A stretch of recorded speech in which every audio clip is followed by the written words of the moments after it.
Every time our athletes walk into this weight room, they're going to be pushed to the max. Let's go! Let's go! The barbell hasn't changed in over 100 years. I can take a 25-pound plate, and we'll go out on the turf, and I'll have you hating life. We talk about straining your gut, pushing past that comfort level. I want a lot of energy. What better breeding ground is there for being a success in life than the weight room?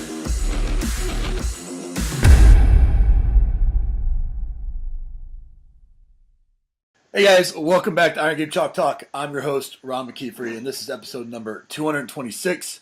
Thank you guys for listening each week. Really appreciate those of you that like, share, comment. Just helps me highlight great coaches doing great things, and really appreciate all the support for that. I also want to thank our sponsors, and specifically Iron Grip for sponsoring this episode. Iron Grip is in my garage. It's a company that I've put in every single weight room that I've been a part of and just think the world of. And if you're in the market for plates and dumbbells and bars, it's you can't go wrong. This week I'm joined by Dave Reynolds, a good friend, fellow Tennessean, and he's the head strength coach at Baylor School down in Chattanooga, Tennessee, and just a fantastic person. And we've become pretty good friends through the years and doing big things down there. Appreciate you coming on the show, man. Thank you for having me. You're a good guy to put up with a guy like me. Come on now. Well, hey, man, I usually ask the question, kind of, the journey question and things like that. But, I mean, you were at UT Chattanooga. You stayed put. You went to the Baylor School. You've been there for how many years now? 15 years. Yeah, 15 years.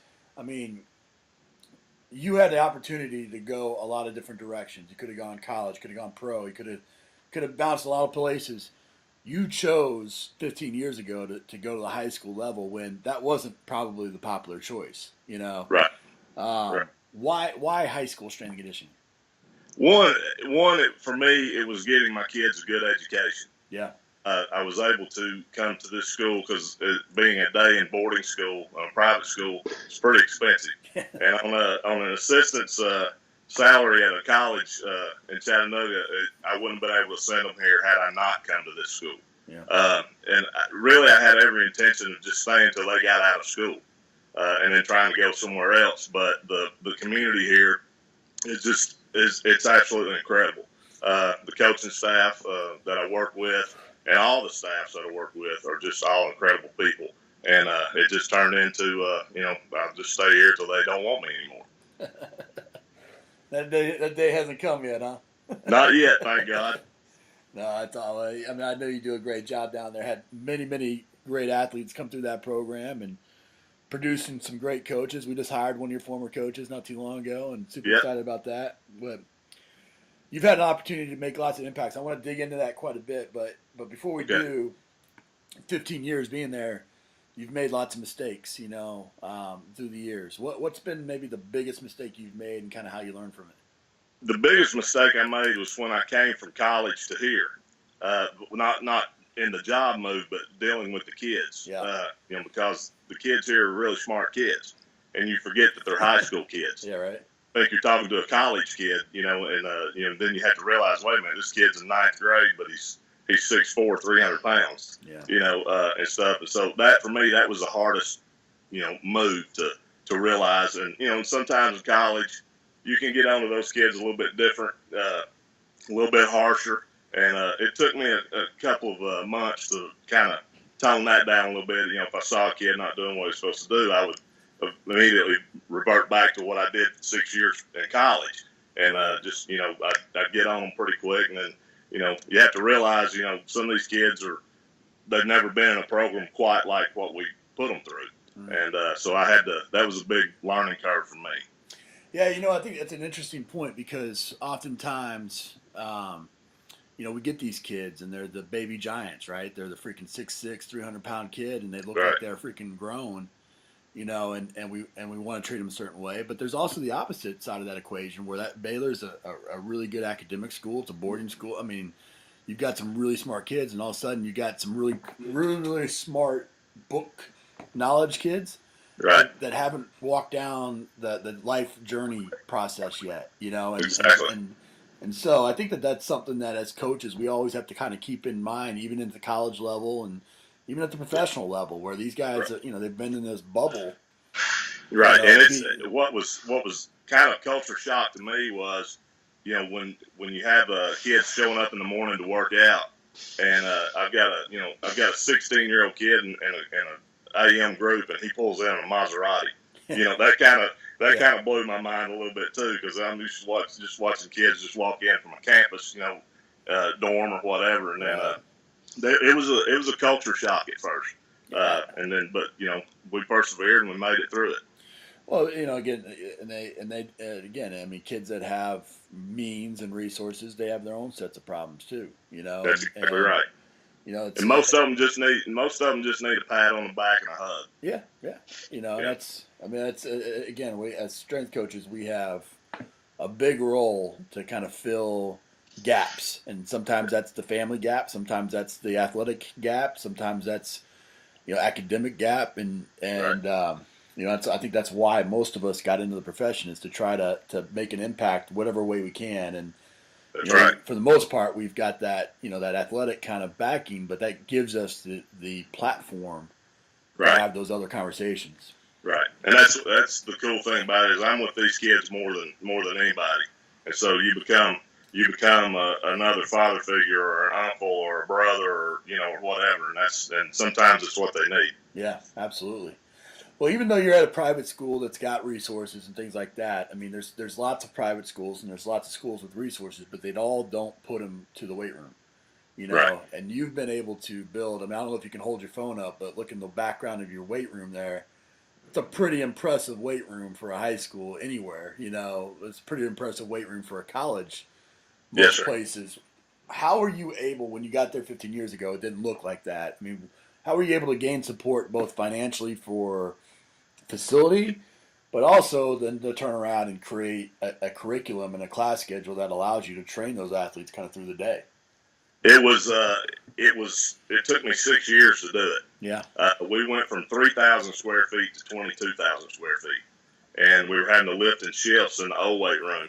And I'm not gonna lie, when we left out of the old weight room, I kind of got a tear in my eye, because we'd done a lot of work in there. Yeah, sure. But we opened this facility in 2010, in October of 2010, and we were on a really big run. And what was so amazing was we put field turf down at our stadium the year before, and my head football coach came to me. He goes, "We're going to have to wait a year on your weight room." And I was like, "Okay, whatever. I've waited 6. I can wait another year. It's all right." And stuff. And so we were in a losing streak to our rivals across the river, Baylor School, and we had raised everything but about $500,000. We broke the streak against McKeefery, and on Monday I had my $500,000, and so I got to go ahead and start building the facility. Right. But the facility was already here, and it used to be an indoor tennis court, and we'd gotten put out of the playoffs, and I was standing here looking at it like the year before we built it, and it's about 2:00 in the morning, and I was just looking inside, and it was dark, and our head coach, Coach Massey, came up behind me, and he said, "Coach Reynolds, you okay?" And I was like, I said, "I'm looking at my new weight room." And he goes, "If you want that for a weight room, we'll get started on it Monday." And we were fortunate enough, the guy that had built this gave the building to us and gave us our first $1 million on it. Wow. And so then we just had to raise $1 million, and that was what transpired. We had it all raised but $500,000, and we break the streak, and then we had it. Right. And so and putting it all together, it was pretty neat. Both of my assistants were very instrumental in what we do in here and what we were putting in it. And I let them have a lot of input, just as much as I did. And I wanted it to be something that we all built together. And the culture here, when I first got here, it was kind of, it took me a while to change the culture to get to where, we could, lifting was a part of every day of our athletes. Right. And then one of my assistants, Julian Kaufman, who he also coaches our defensive backs, he's 100 miles an hour wide open, and he's Italian. And so he was just, he was out doing it. And then I've got I call him my pit bull or my mini-me. His name's Brice Johnson. He's my other assistant. And he's 200 miles an hour wide open. So that really helped, getting the culture going and stuff. And so then we weren't able to have like lifting classes during the day, just because the academic schedule was so, it's ground and pound. Right. So we were having to lift people after school. And I was running probably 350 kids a day through the old weight room, which was 3,000 square feet, Right. From 3:30 to 6:30 at night. Right. And then when we moved over here, we were able to, we can work out 80 kids at one time, which sometimes we can work out 4 teams at one time with the racks and the platforms and setup. But this year they've allowed us to start, lifting our athletes during the day. And so at 8 o'clock this morning, we ran 94 athletes through, and at 10:40, we just ran another 60 through. Yeah. So I've got one more class today where there's 92 kids in this class. So it'll be because it's part of their day, it's a pass-fail class. They have to attend at least 85% of it, but it's also held the kids more accountable, getting their lifts in and doing things like that. Right. Right.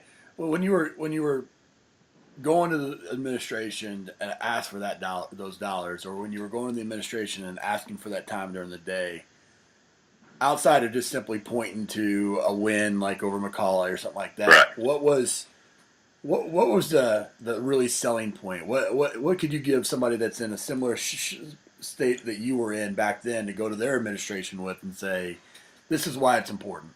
Right. Well, the thing with our administration is it's a great administration, and they allow us to coach and do what we need to do. The only thing was they wanted the kids to kind of get out earlier than what they were getting out. And I was telling myself, I'm not going to be able to do it in 3,000 square feet and get everybody worked out the way I need to get them worked out. Right. We can come in, we can do some push-ups, pull-ups, and lunges and band rows or whatever. We can do that. I can run everybody through. But if we want to compete at a level and keep up with the Joneses, we're going to have to build a facility that will allow me to work out, at least 80 kids at a time, where we can get them in, get them out, because they like for us to be done at practice by 6 o'clock. And so when you're trying to get 300 kids lifted in 2.5 hours and 3,000 square feet, it just doesn't work and stuff. And so that was my selling point to them, was like, I can get these kids in, I can get them out, and I can get them home the time that you're wanting them out of school to leave the campus. It's pretty cool with our boarding. We have a boarding community too, which we can kind of keep them a little bit longer if we need to. They don't have to leave campus.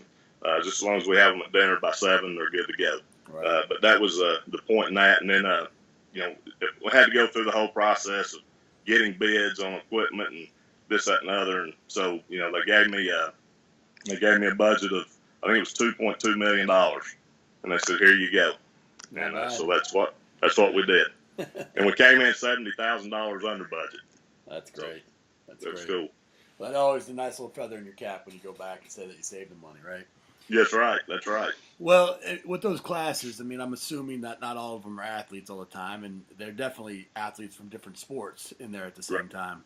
Right. What's kind of been the best program? How do you set it up in a way that kind of hits in season, out of season athletes that train pretty much year round and compete year round? What's been the best kind of system for you?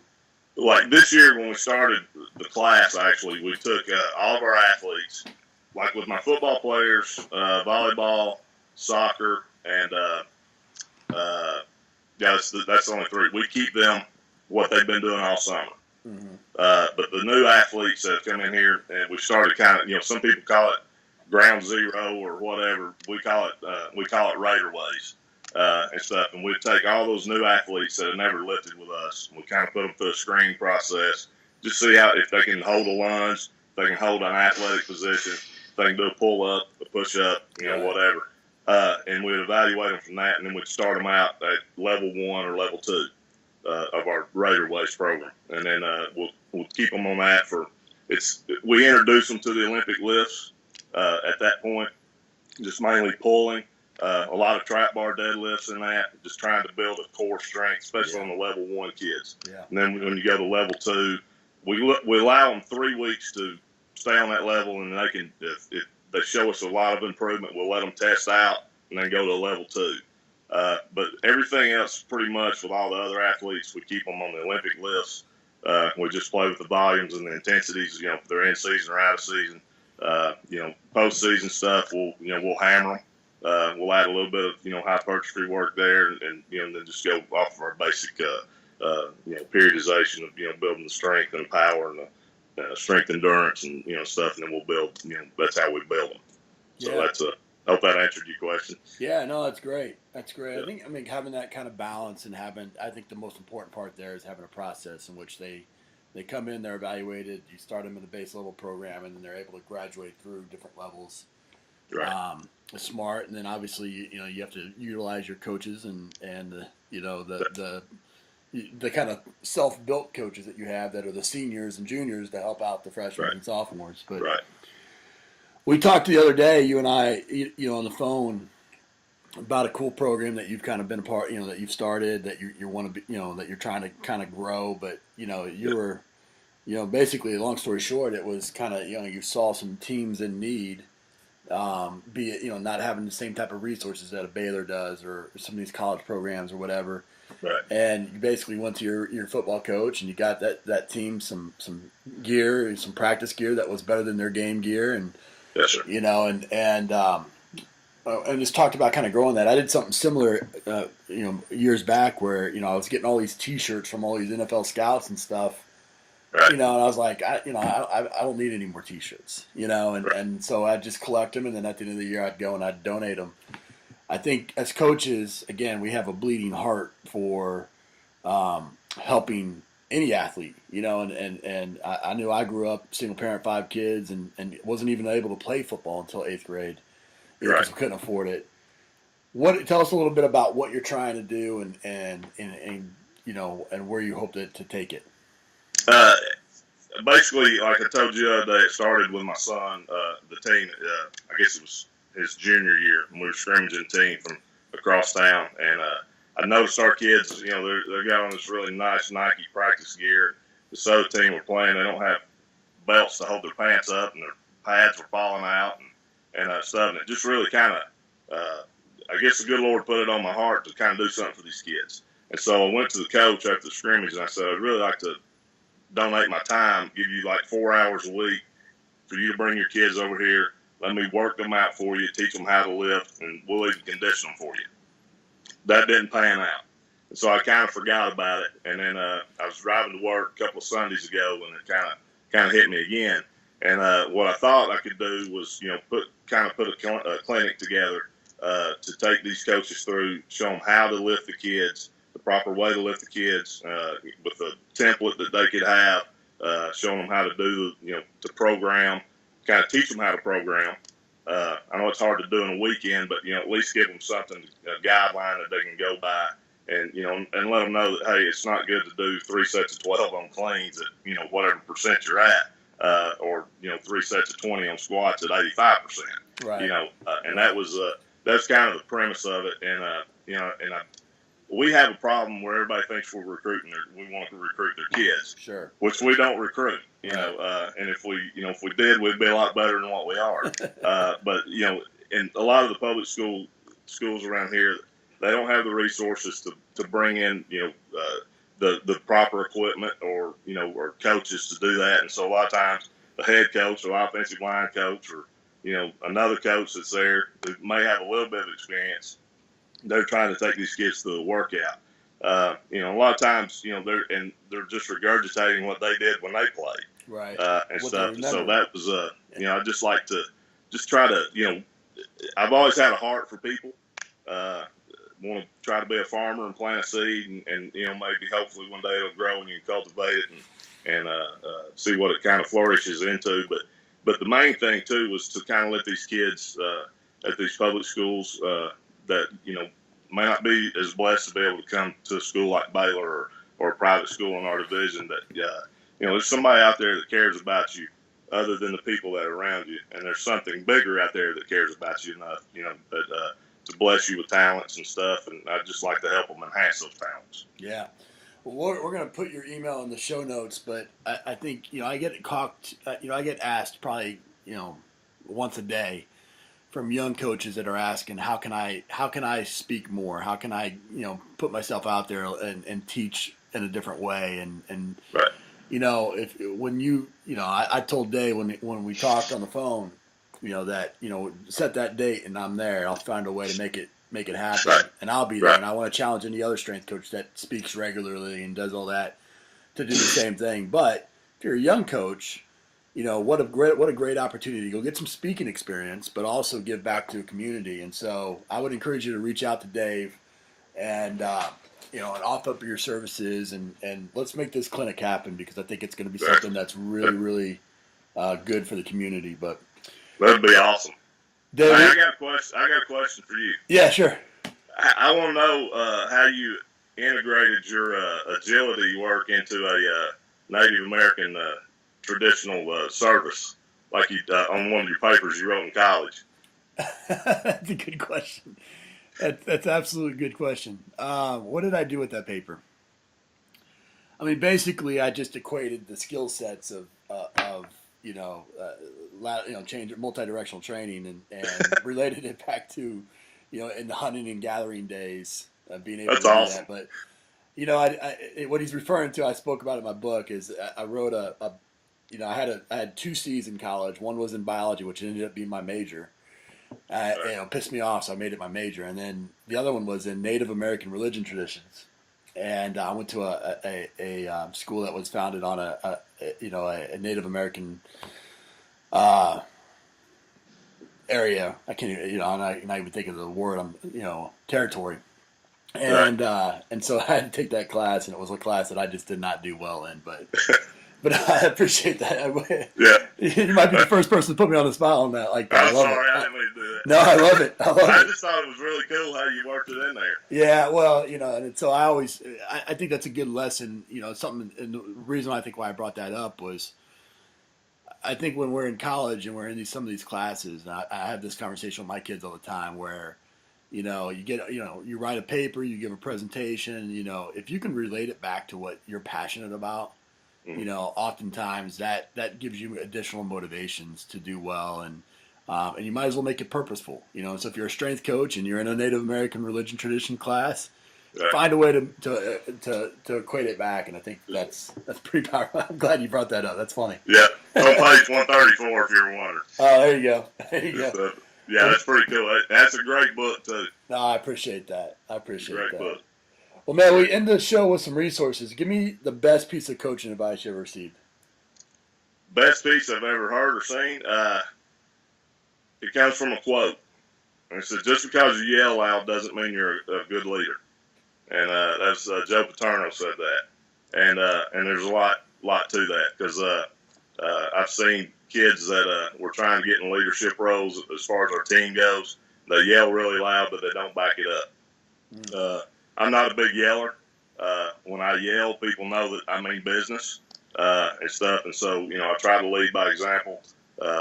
Kids will come in here and they'll catch me working out or something. Can't lift like I used to. I'm getting older and stuff. But, I still try to do something, and the kids will see me, where I'm trying to, if I'm asking them to do something, I'm not afraid to do it myself. Right. And stuff. And so, I tried, the biggest thing is just lead by example. And, just because you yell loud, it doesn't mean you're a good leader. Yeah, I think I heard a story a while ago, some time ago, and it was I think it was about Al Precision, I can't remember, Notre Dame, and I think he followed up, at some point Newt Rockne, who was animated, and but Precision would bring the guys in, and he would talk really, really low. And what would naturally happen is all the athletes would kind of get closer and closer and closer, just so they could hear him. And by doing that, by that body language, you're getting closer with your teammates and kind of being around each other. He felt like that would make them. So I agree with that piece of advice. I think anytime, being able to manipulate that, and when you do speak loudly or you do yell, it means something. Right. But also, you keep this kind of constant sense of calmness around you, to where you don't just fly off and have an emotional response to everything. Right. Because that does lose its power. Oh, no question. Last question is a book, app, website recommendation. Book. I recommend your book. No, I appreciate it. Anything by Greg Everett. Yeah. I like reading Greg Everett and stuff, and I like reading Dan John as well. Yeah. And stuff. And then website, obviously Train Heroic. They've been really good to me. They've even allowed me to write for them a little bit, which is kind of awesome. scary. And then what was the other one? I'm sorry. Well, app and website. So I mean, Train Her could be both an app and a website. Right. And one more website would be Breaking Muscle. Yeah, that'd be good. It's a good website. Well, like I said, man, I think in this field there's lots of great coaches in there, and they all do a good job. I think what separates us from most is that the willingness to have that impact on a 24/7, 365 type of deal, and you embody that, man. I think the things that you're doing with the give back that you're doing, but also to turn around and pour constantly in your athletes and make the big time where you're at, and you walked into a 3,000, and now you have almost 30,000, and the whole deal. That speaks volumes when it comes back to people that make the big time where they're at, give back to the community, and good things happen to good people. And so, really appreciate you coming on the show, man. Man, I appreciate you having me, and I appreciate your friendship, and just always being there and being available for coaches like me and guys that's been at the top level, and I just appreciate everything you do too. No, thanks, buddy. Appreciate it. That's it for this episode of Iron Game Chalk Talk. Thanks to this week's guest as well as our sponsors for bringing this episode to you for free. Make sure to check out ronmckeefery.com, where you can join our mailing list, find the show notes, including all the links and resources mentioned, and information about Coach McKeefery's other products. While you are there, please join Coach McKeefery in the comments section thanking our guest for sharing. If you haven't subscribed to Iron Game Chalk Talk on YouTube or iTunes yet, make sure to do so. Comments, ratings, and reviews are always welcome. Coach McKeefery can be found on Twitter at @RMcKeefery, on Facebook and YouTube at /Ron.McKeefery. That's it for this week. Be sure to check back next week for another great episode of Iron Game Chalk Talk.